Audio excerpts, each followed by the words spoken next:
Merhaba dostlar, nasılsınız, iyi misiniz? Bekliyorum yayına katılmanızı. Çok ilginç konular var. Bugün magazin dünyasında yaşanan en ilginç gelişmeleri konuşacağız. Arkadaşlar yayınıma gelmenizi bekliyorum. Ee, Mert ve Afra ile ilgili de ilginç bir gelişme var. Onu da konuşacağız. Güllü'nün ölümüyle ilgili şok detay var. Onu da birlikte değerlendireceğiz ve Efecan Diyanzenza'nın ağlayarak aldattığı eşinden özür dilemesi konusu var. Nesrin Cevatzade, ünlü oyuncu Nesrin Cevatzade ile ilgili bir gelişme var ve son 50 yılın boşanması ünlüler dünyasında, onu da konuşacağız ve Kıvanç Tatlıtuğ'un yeni projesinden de bahsedeceğiz. Fransa'nın Cannes şehrinden de haberler var. Hepsini konuşacağız dostlar. Yayınıma gelmenizi bekliyorum. Bir an önce gelirseniz bir an önce başlarız ve merak ettiğiniz her konuda konuşacağız. Afra Saraçoğlu ve Mert Ramazan Demir'den sürpriz haber var. Onu da konuşacağız dostlar. Yayınıma katılmanızı bekliyorum. Tarçın'ı soranlar var. Köpeğim Tarçın çok iyi. Şu anda beni seyrediyor. Tarçın Bey burada mısın? Seni soranlar var biliyorsun. Her şey yolunda mı Tarçın senin için? Tarçın gözlerini dikmiş. Geldiniz bile. Sema Şener, Melahat. Merhaba. Simon Enid. Afra Mert diyor. Karina Edward burada. Arjantina'dan. Hola Bilal Deste Arjantina diyor. Hola. Sıla Deveci burada. Çiğdem nasılsın? Mahri burada.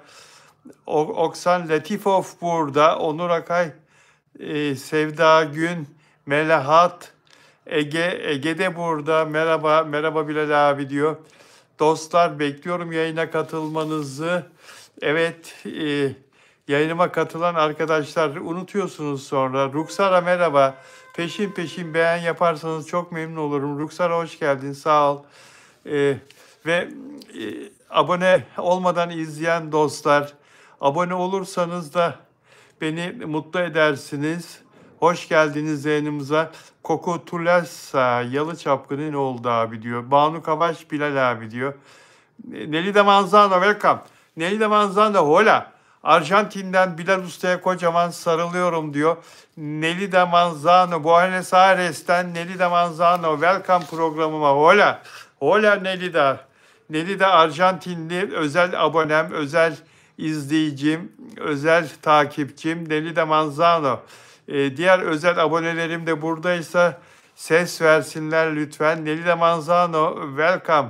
Hayat Sultanova merhaba Bilal Bey diyor. Aylin Bayar burada. Asos'tan selamlar diyor. Bir yere kaybolma. Asos'la ilgili çok çarpıcı bir haber var programın ilerleyen dakikalarında. Jasminka Dijakovic Üsküp'ten yazıyor. Sırbistan'dan yazıyor. Pozdrav Sırbistan ve yine Kiril alfabesiyle bir dostumuz. Ona da merhaba diyelim. Tunzela Kerimova. Alketa merhaba. Melahat Yeliyeva Afram'dan haber diyor. Var. Alican Girne'den selam. KKTC Kuzey Kıbrıs benim ikinci vatanım. Ben aynı zamanda Kıbrıs vatandaşıyım. Cengiz Karazeybek iyi akşamlar Bilal diyor. Dota Sel Lübnan'dan yazıyor. Lübnan'dan. Dota Sel Lübnan, Beyrut'tan yazıyor. Güzel Beyrut. Ne yazık ki savaştan sonra biraz bombalandığı için. Banu Kabaş üzgünüz Beyrut adına. Banu Kabaş merhaba, hoş geldin. Sıla Deveci, Nurten Aydın, okyanusları aşan ününüz diyor Sıla Deveci. Hayır, sizlerin şöhreti okyanusları aştı. Magazin seven Türkler beni güçlendirdiği için yayınlarımı çok fazla insan izliyor. Banu Kavaş Bilal abi nasılsın, iyi misin diyor. Çok teşekkür ederim Banu Kavaş. Seni sormalı. Orzan Latifov abi Afram'ın gizli rotası neresi? Öğreneceksin Milk burada. Sabuhi Mehmetov. Dostlar. Mert Yazıcıoğlu Kuruluş Orhan dizisinde başladı biliyorsunuz. Çekimler devam ediyor. Yayını da dizinin bugün yarın başlayacak ATV'de.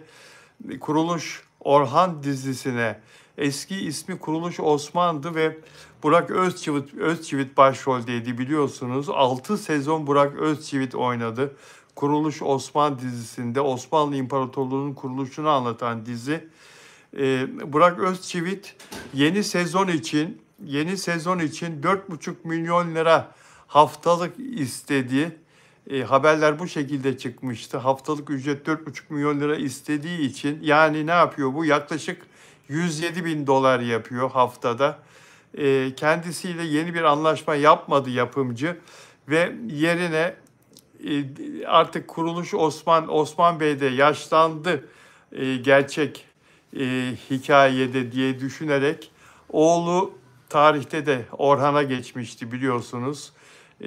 Kuruluş Orhan olarak oğlu Mert Yazıcıoğlu'nun canlandıracağı Orhan Bey baş karakter olarak devam edecek diziye. Mert Yazıcıoğlu bölüm başına 3 milyon lira alacağı öğrenildi. Haftalık 3 milyon lira. Bu ne yapar? 71.500 dolar, yaklaşık 71.500 dolar. Yani Burak Özçivit'e 107 bin dolar verilmedi. Mert Yazıcıoğlu ile anlaşıldı. 71 bin dolara anlaşıldı. Bu da güzel para. Ve Mert Yazıcıoğlu'nun yeni bir hikayesi olacak. Tabii Kuruluş Orhan, bu sefer Orhan Bey'in hikayesi devam edecek. Yeni oyuncular katıldı kadroya ve yeni bir heyecanla dizi kaldığı yerden devam edecek. Bakalım reytingler yükselecek mi? Yoksa Burak Özçivit'in oyunculuğunu arayacak mı yapımcı ve kanal? Hep birlikte göreceğiz arkadaşlar. Başarılar diliyoruz biz yeni ekibe de.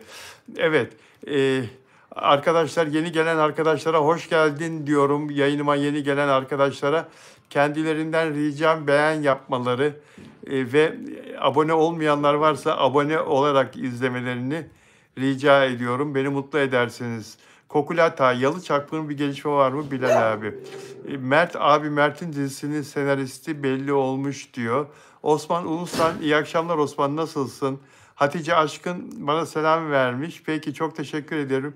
Humay Ahmedova, Bilal abi nasılsın diyor. Çok teşekkür ederim. Marcel Albert ne? Bana selam verdi. Çok teşekkür ediyorum.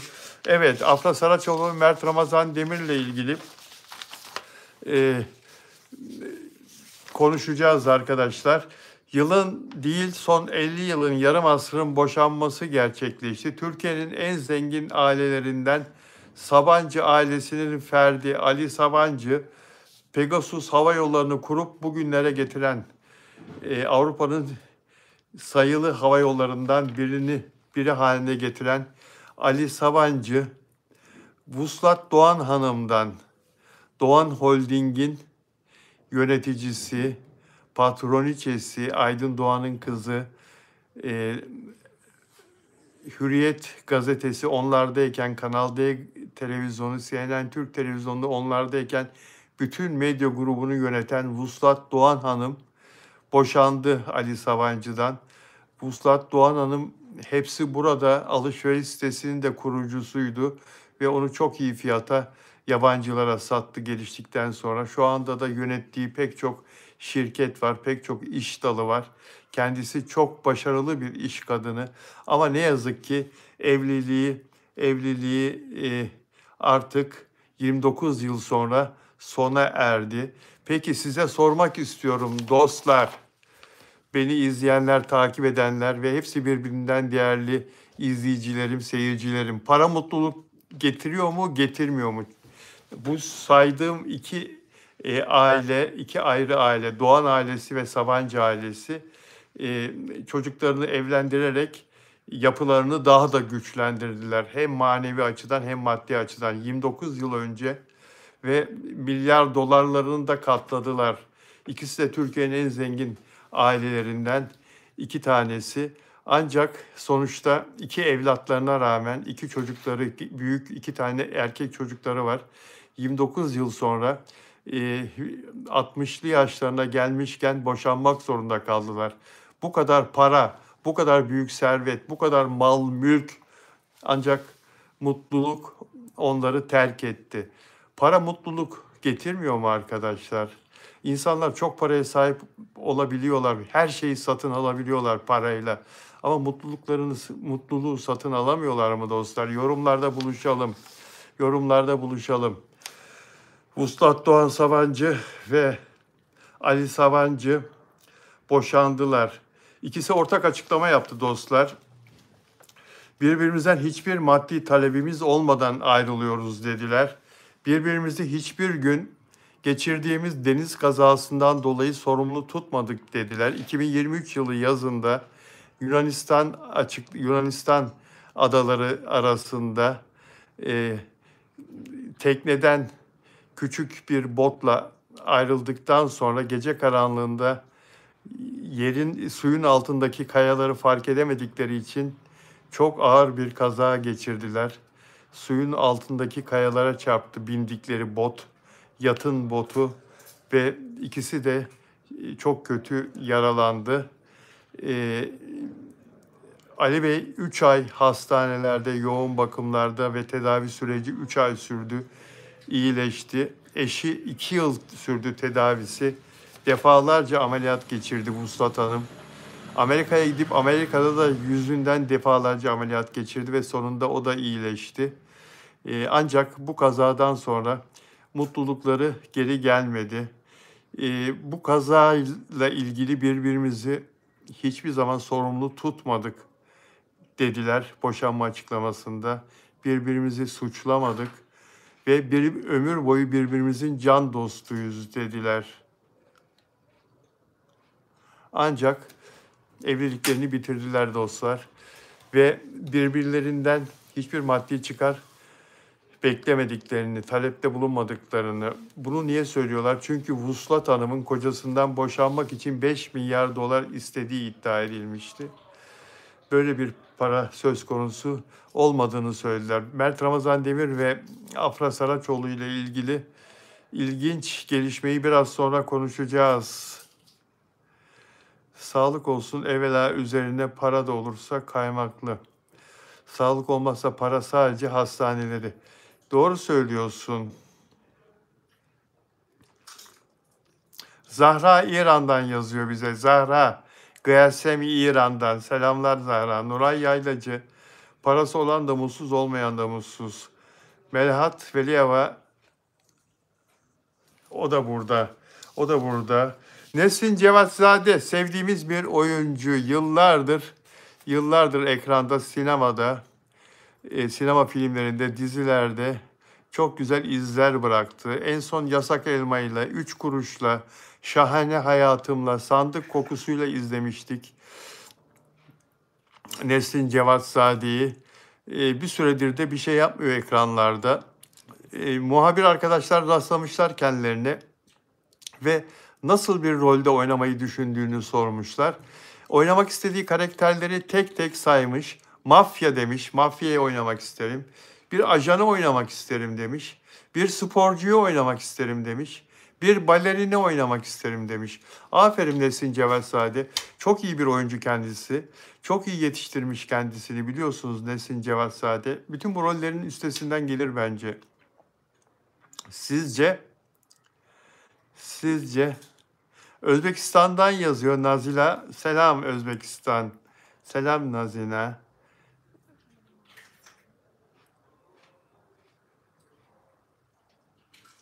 Nozila selam verdi. Ayşenur Yıldırım merhaba dedi. Janet Hola dedi. Janet Hola. Hola Janet. Janet where are you from? Janet where are you from? Belkıs Ataköy, ben uydurmuyorum diyor. Yazışıyorlar arkadaşlar. Bipa burada. Bipa da hoş geldi. Kokutaş sandık kokusu geri dönsün Bilal abi diyor. Bir arkadaş da Yalı Çapkını devam edecekmiş. Ne diyorsun Bilal abi diyor. Yok öyle bir şey. Yok öyle bir şey yani. Ekip bitti zaten dizi. Herkes başka işlerde. Görüyorsunuz ekranlarda. Nasıl devam edecek? Bilal abi Yalı Çapkını geri dönecek mi diyor. İşte bak burada bir gelişme var mı? Yok bir gelişme. Öyle bir şey yok. Yalan onlar. Banu Kabaş, Mert Afra diyor.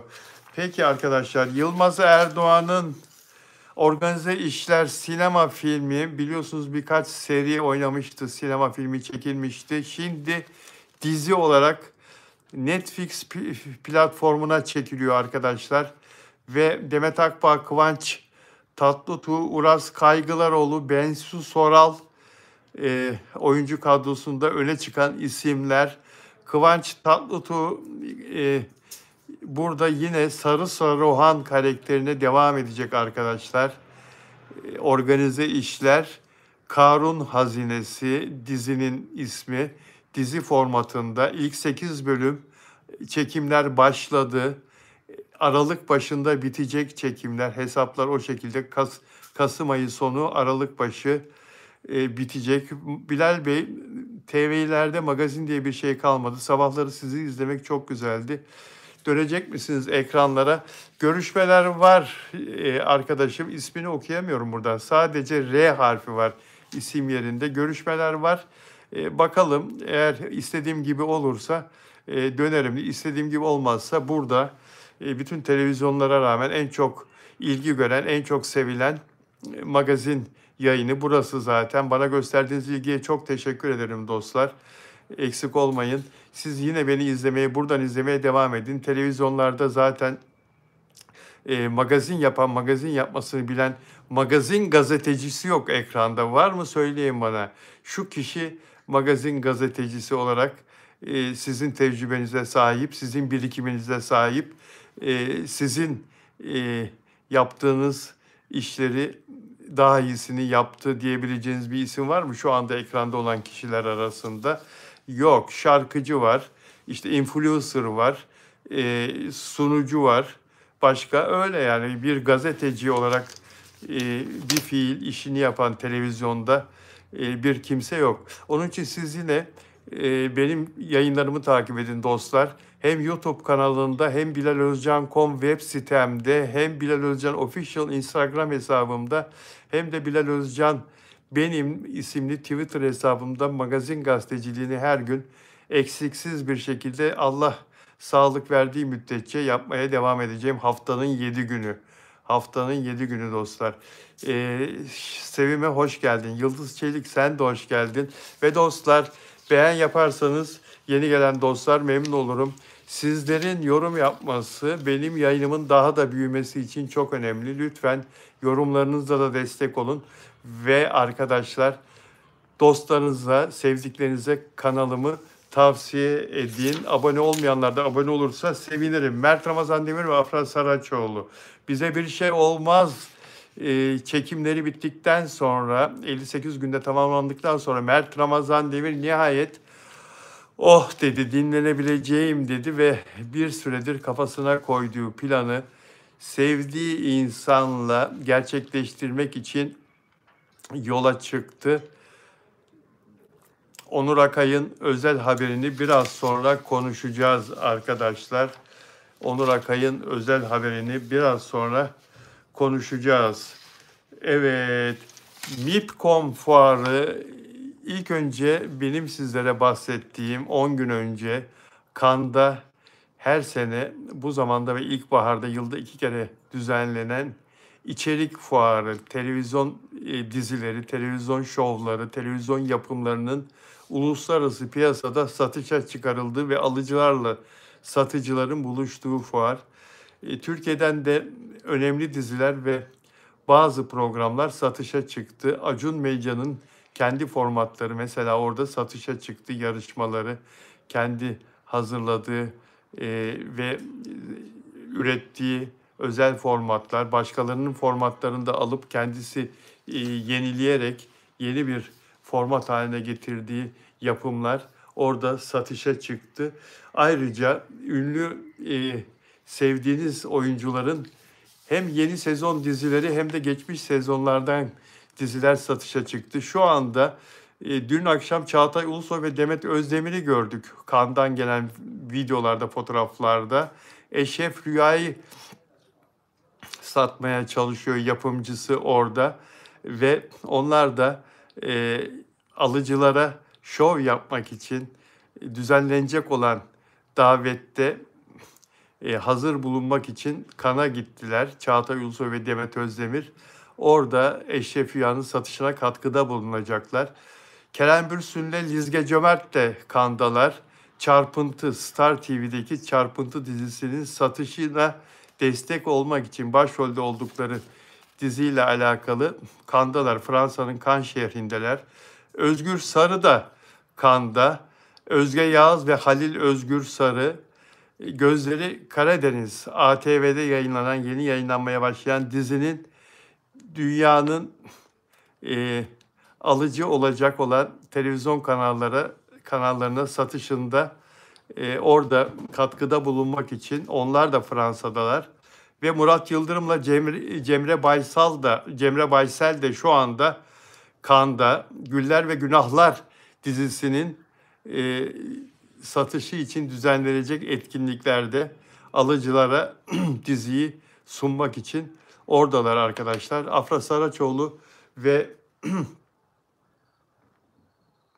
Kenan İmirzalıoğlu'nun da Cannes'a gideceği konuşuluyordu.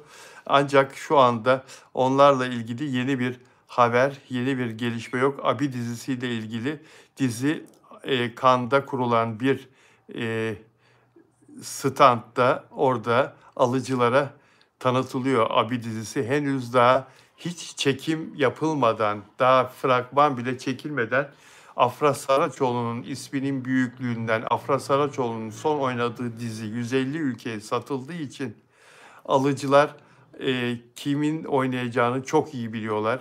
Ve Afra'nın çok sevildiği için, dünya çapında sevildiği için bu dizinin orada taliplisi çok olması bekleniyor. Kenan İmirzalıoğlu da çok önemli bir oyuncu ancak 7 yıldır yoktu ekranlarda biliyorsunuz. Fakat Kenan İmirzalıoğlu da yurt dışında elbette tanınan bir oyuncu. Afra Saraçoğlu ve Mert Ramazan Demir'le ilgili yeni habere biraz sonra geçeceğiz. Stoak, Bilal Bey siz Afra'nın seti dedin ne zaman? Ne zaman? Evet. Ekim sonuna doğru başlayacak set. Dota Selbilal abi lütfen Afram konuşacağız arkadaşlar.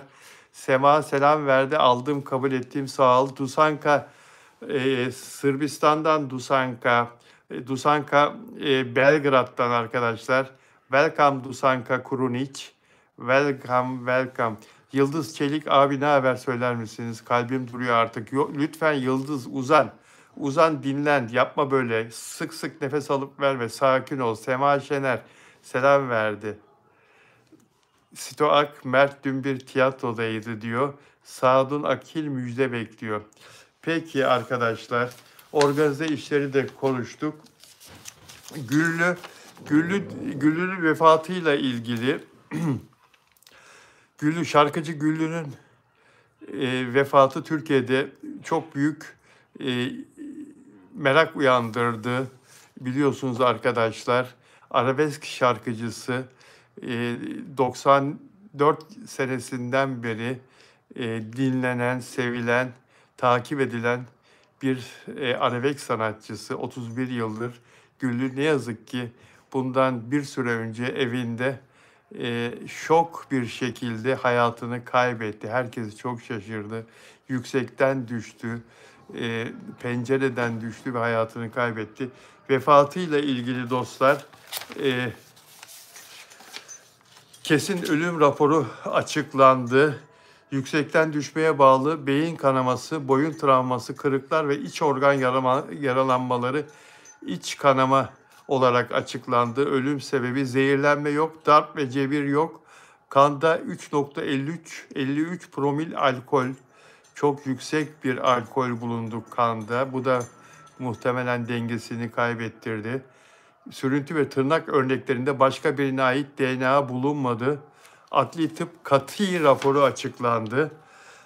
26 Eylül sabaha karşı 01.30'da İstanbul Yalova Çınarcık'taki evinden düşmüştü.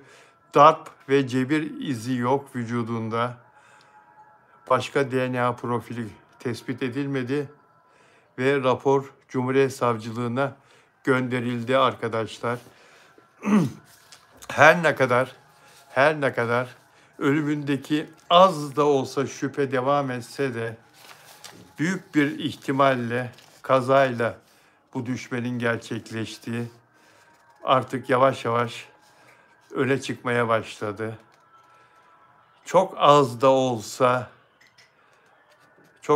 olsa kuşku yine de devam etse de bu adli tıp kati raporu bir başkasının müdahalesi olmadığını çok kuvvetle gösteriyor arkadaşlar. Yine de savcılığın en son değerlendirmesi bekleniyor. Bilirkişinin 5. katta, olayın olduğu katta yaptığı incelemenin neticelenmesi bekleniyor. Bilirkişi raporu bekleniyor arkadaşlar. Vücudunda yapılan, kanında yapılan, organlarında yapılan inceleme sonucunda, adli tıp raporu sonucunda kesin ölüm raporu bu şekilde açıklandı. Allah rahmet eylesin diyoruz dostlar. Arkadaşlar, beğen yapan arkadaşlara çok teşekkür ediyorum. Yapmayı unutanlar varsa lütfen onlar da beğen yapsınlar dostlar. Efecan Dianzenza. Arkadaşlar Survivor 2025'i izleyenler vardır aranızda. Efecan Dianzenza oradaki yarışmacılardan Yağmur'la yakınlaşması, sonra Survivor'dan ayrıldıktan sonra ilişkilerinin ortaya çıkması herkesi şok etmişti ve Efecan evli bir adamdı ve çocuğu vardı. Karısı affetmedi, boşanma davası açtı. Şu geçen 6-7 aylık süre içinde Efecan'ın hayatında her şey değişti. Karısı ondan boşandı. Karısını aldattı. Yağmur onu terk etti. Ve Efecan Dianzenza ortada kaldı. Dün çektiği ve sosyal medyasında yayınladığı videosunda hüngür hüngür ağlarken karısından özür diledi. Pişmanlığını dile getirdi. Ben dedi çok büyük bir hata yaptım. Ailemi dağıttım. Çok pişmanım. Affedilmeyi bekliyorum. Özür diliyorum dedi. Özür diledi karısından ve herkesten. Ben onun özrünü arkadaşlar samimi buluyorum ve yaptığı hatanın büyüklüğünü anladığını düşünüyorum. Anlatımları bana çok samimi geldi. Ben dedi bu güzel aileyi nasıl dağıttım? Çok pişmanım, kendime çok kızıyorum dedi. Ve karısına seslenen bir video çektim arkadaşlar. YouTube'da izleyebilirsiniz o videoyu. Shorts videosu olarak görebilirsiniz. Hiçbir erkek yaptığı bir hatadan dolayı kolay kolay böyle ağlayarak yanlışını kabul etmez dedim. Özür dilemez, hele milyonların önünde. Çünkü paylaştı bu videoyu Efecan. Affedersen yine yapar diyenlere kulağını tıka. Bu adamı affet. Affet ve birbirinizi iyileştirin. Güzel ailenize, mutlu günlerinize tekrar kavuşun dedim. İnsan affetmeyi seçtiğinde geçmişi değil, geleceği iyileştirir, geleceği onarır dedim. Biliyorum canın çok yandı dedim ama onca yılı, onca emeği, o birlikte kurduğunuz hayatı ve evladınızı düşün. Affetmek zayıflık değil, aksine en güçlü insanların cesaretidir dedim Duygu Hanım'a, seslendim. İnan bana sen bunu yaparak, affederek en çok kendine iyilik edeceksin. Tabii ki bir de ortak evladınıza, çocuğunuza dedim. Duygu Hanım ne yapacak, ne edecek ben de çok merak ediyorum. Ancak benim bu videomun altında benim bu konuşmamı, isteğimi destekleyenler olduğu gibi niye affetsin, neden affetsin, bir yapan bir daha yapan diyenler de var. Üstelik onların sayısı daha fazla. Bilmiyorum siz ne düşünüyorsunuz ama benim fikrim böyle arkadaşlar. Güllü olayını ne çabuk bitirdin diyor. Fenerbahçe Yellow Kanarya arkadaş, Sarı Kanarya arkadaş. Onun için ayrı bir video daha çekeceğim biraz sonra. Güllü olayı için ayrı bir canlı yayın daha yapacağım biraz sonra.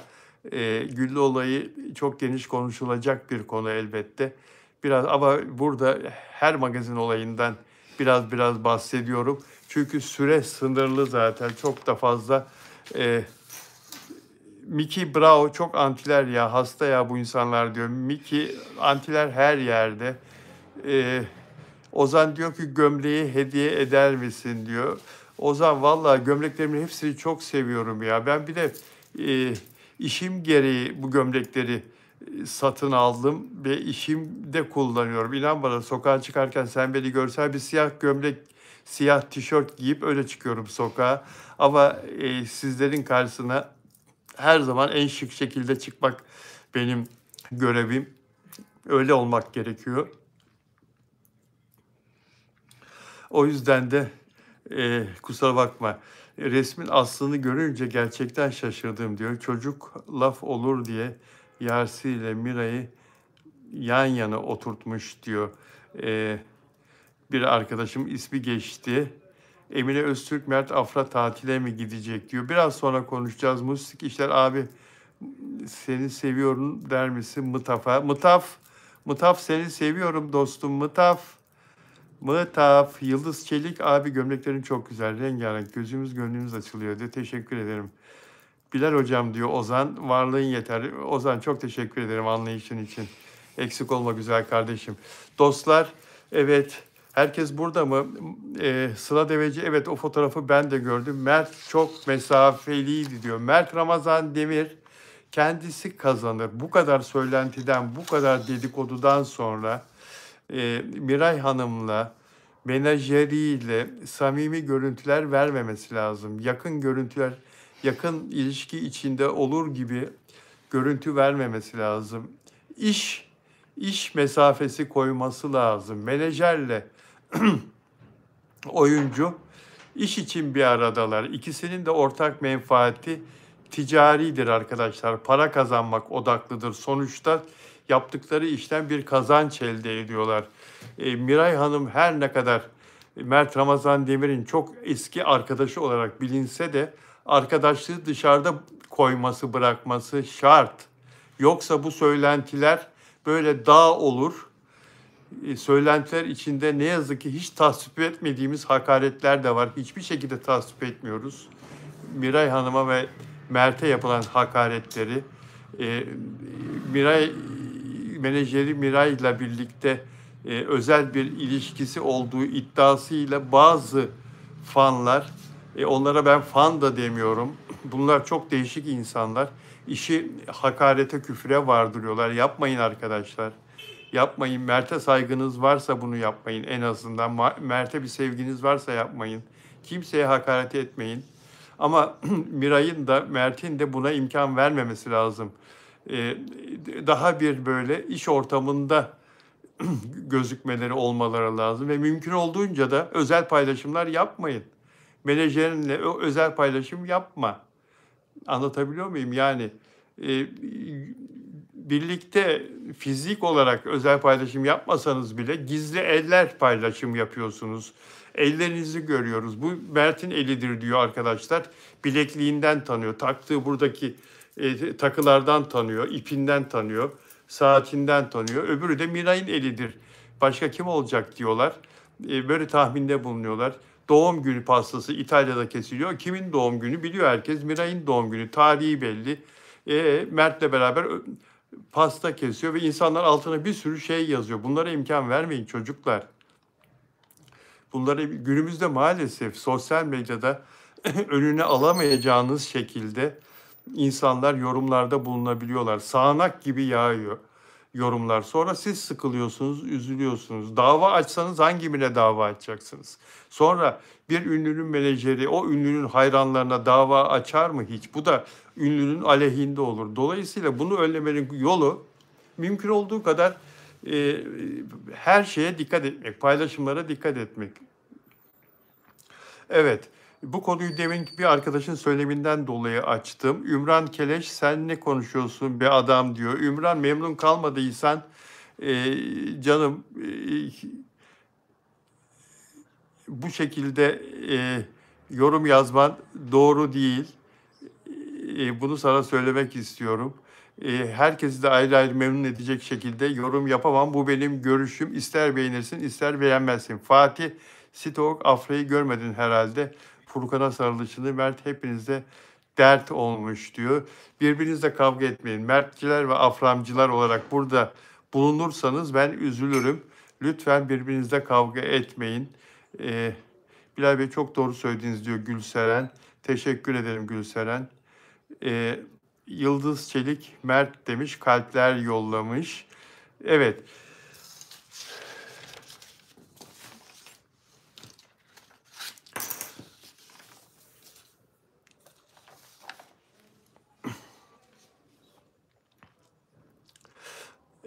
Onur Akay'ın son yazısının konusu Mert ve Afra'nın tatil rotası arkadaşlar.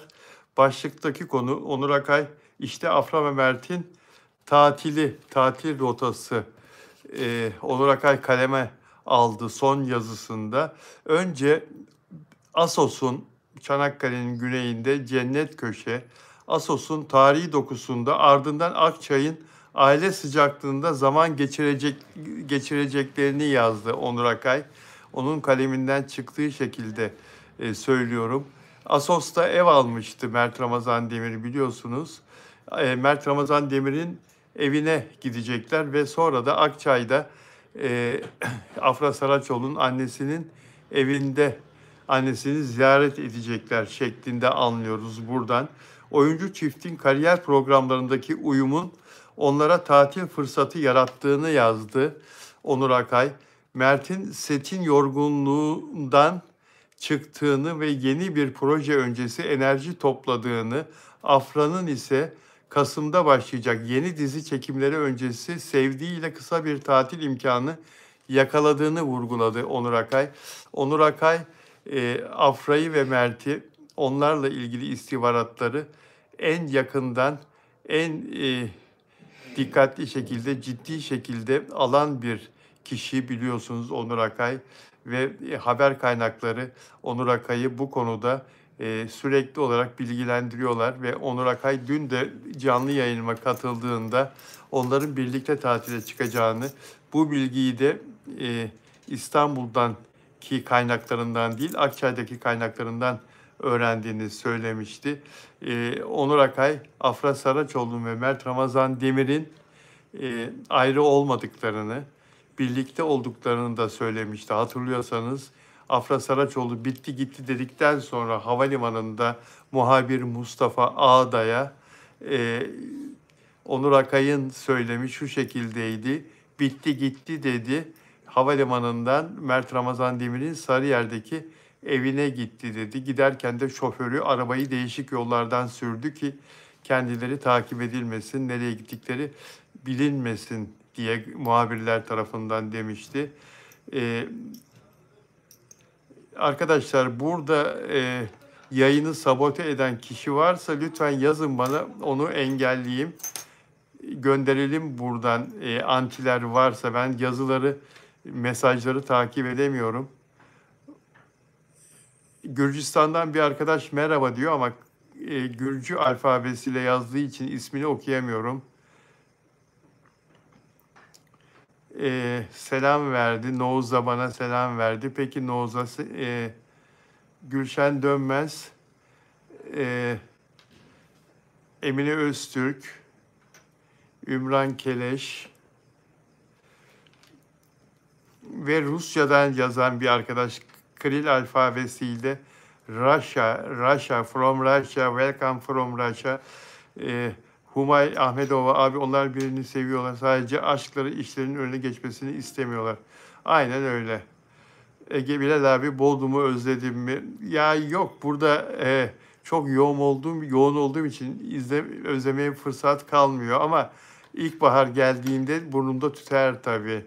Sıla Deveci, peki önüme gelirse hay hay. Hacer Kılıç, doğru söyleyin artık diyor. Elbette ki Siverli selam diyor. Evet, aleyküm selam Siverli. Bu arada beğen yapmayı unutmazsanız sevinirim arkadaşlar. Ve Gürcistan'dan yeni bir arkadaş. Merhaba, Yıldızlı Çelik. Ne güzel kalpler onlar. Herkes düşüncesini yazmakta özgür diyor Fatih. Fatih tamam öyle ama yani işi tartışmaya, kavgaya, birbirinize lütfen hakarete asla bulaştırmayın. Lütfen. Asla döndürmeyin. Ümran Keleş Bilal abi, daha demin yanlış söyledin, onu dedim, kusura bakmayın. Peki Ümran Keleş, yanlış söylediği zaman düzeltebilirsiniz elbette. Eee, Hacer Kılıç, Ümran Keleş.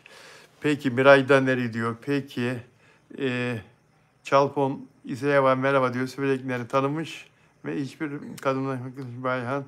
Biz size inanıyoruz ve güveniyoruz Bilal abi. Sağ ol, Allah razı olsun. Sizlerden de Allah razı olsun. Peki dostlar, iyi ki varsınız, iyi ki buradasınız, iyi ki yayınlarımı izliyorsunuz. Onur Akay'ın yazısını okumanızı tavsiye ediyorum arkadaşlar. Onur Akay medyanın internet sitesine girip, web sitesine girip yazısını okumanızı tavsiye ediyorum. Ben size yazıdan kısaca bahsettim. Daha geniş bir şekilde yazıda anlatıyor Onur Akay. Tekrar söyleyeyim, yayına yeni dahil olanlar olduğunu görüyorum. Önce Assos'un tarihi dokusunda, ardından Akçay'ın aile sıcaklığında Mert'i ve Afra'yı kastediyor. Zaman geçirecekler diye yazdı ve ikisi için de şu günler bulunmaz bir tatil fırsatı oldu. Mert'in dizisi bitti. Soluklanmak için bir ara diyor yeni işine, yeni dizisine başlamadan evvel. Afra da diyor dizisine başlayacak. Dünkü yazısında, evvelsi günkü yazısında karıştırıyor olabilirim günleri. Afra'nın senaryosunun yenilenmesi, değişmesi Afra'ya Mert'le tatil için fırsat yarattı demişti. Onur Akay kısa bir tatil birlikte yapabilmeleri için fırsat yarattı demişti. İşte o fırsatı şimdi birlikte değerlendirecekler. Ve Afra ise Kasım'da başlayacak yeni dizi çekimleri öncesi sevdiğiyle kısa bir tatil imkanı yakaladı diyor Onur Akay ve bu yazıyı daha geniş anlatıyor tabii ki. Ben burada kısaca bahsettim size. Yazının tamamını Onur Akay'ın internet sitesinden, web sitesinden arama motoruna Onur Akay medya yazarak bulup gidip siteye okuyabilirsiniz arkadaşlar. Selamun aleyküm diyor. Aleyküm selam. Rusya'dan yazan Kiril alfabesiyle ismini okuyamadığım arkadaşım. Hepinize çok teşekkür ediyorum yayınıma katıldığınız için arkadaşlar. Allah izin verirse yarın yine bu saatte saat 18'de sizlerle birlikte olmak istiyorum dostlar. Beni sosyal medyadaki diğer hesaplarımdan da takip edebilirsiniz. Banu Kavaş Bilal abi, Onur abi diye kırmızı kalpler yollamış. Ve Gülseren'e de çok teşekkür ederim. Ve benim özel abonem, özel üyem olabilirsiniz. Bunun için yapmanız gereken dostlar, ana sayfadaki YouTube kanalı sayfasındaki, YouTube benim kanalımın sayfasındaki katıl butonuna basmak.